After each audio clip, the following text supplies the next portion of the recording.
On the evening of February 19th, 1994, a woman was rushed into the emergency room of Riverside General Hospital in California.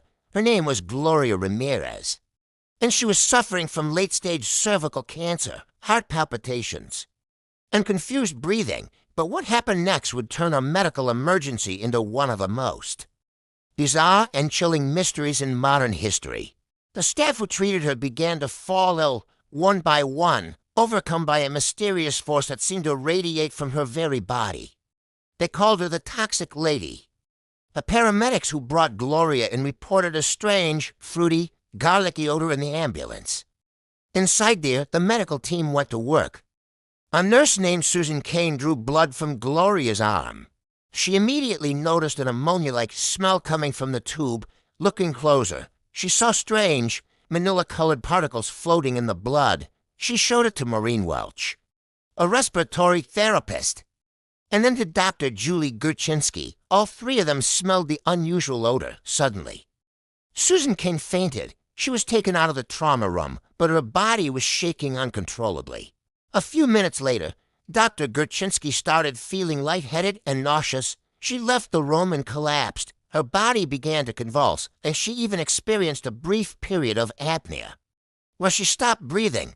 Maureen Welch was next. She'd have fainted and woke up with her limbs flailing uncontrollably. Panic swept through the emergency room. In total, 23 of the 37 staff members who were on duty that night experienced at least one symptom. 5 of them were hospitalized with severe reactions. Symptoms ranged from fainting and shortness of breath to muscle spasms and even temporary paralysis. The hospital declared an internal emergency. A hazardous materials team was called in to search there for any toxic gases or substances. They found nothing. Meanwhile, a small skeleton crew of doctors continued to work on Gloria Ramirez, but sadly, after 45 minutes of CPR and defibrillation, she was pronounced dead. Her body was moved to an isolated chamber. The cause of death was listed as kidney failure related to her cancer, but that didn't explain what had happened to the hospital staff. What had turned this woman into a walking biological hazard? The investigation that followed was intense. The county hired a team from Lawrence Livermore National Laboratory, one of the top scientific research facilities in the country. To analyze the incident, they proposed a theory that sounds like something out of a science fiction movie. Gloria, suffering from cancer, may have been using a home remedy called dimethyl sulfoxide, or DMSO. It was a popular, albeit unproven, pain relief gel at the time.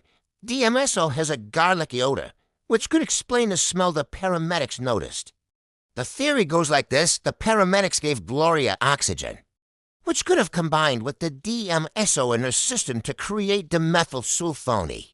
When the doctors used a defibrillator on her, the electric shocks might have converted the dimethyl sulfone into dimethyl sulfate, a highly toxic and volatile chemical gas. When the nurses drew her blood, the drop in pressure and temperature could have caused this gas to vaporize, escape the syringe, and poison the air around her. This theory neatly explains the symptoms experienced by the staff. The methyl sulfate is a powerful poison that can cause paralysis, delirium, and convulsions. It could account for everything. There was just one problem. There was no concrete proof. No DMSO was found in Gloria's system during the autopsy, though it can break down quickly, and the chemical chain reaction proposed by the scientists had never been observed before in a human body. It was a hypothesis, a very compelling one, but still just a hypothesis. Other theories emerged. Some suggested the hospital itself was the source of the poison. Perhaps a leak in the plumbing or a secret chemical spill that the administration was trying to cover up. This was the mass hysteria theory, the idea that 1 or 2 people fainted due to stress, and the power of suggestion caused a chain reaction of panic and psychosomatic symptoms among the other staff members. However, this doesn't explain the severe physical symptoms, like Dr. Gurchinsky's vascular necrosis, a bone-decaying disease she developed weeks later, which she claimed was a result of the exposure.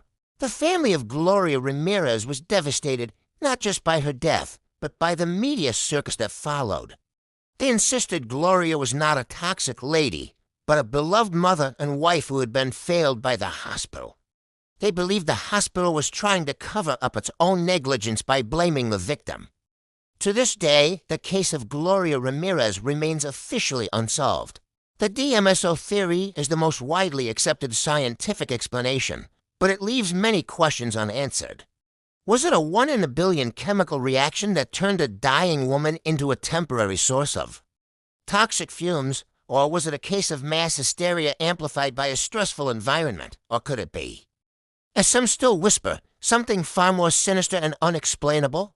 Gloria Ramirez walked into it for help and left behind a medical mystery that continues to baffle and fascinate us decades later.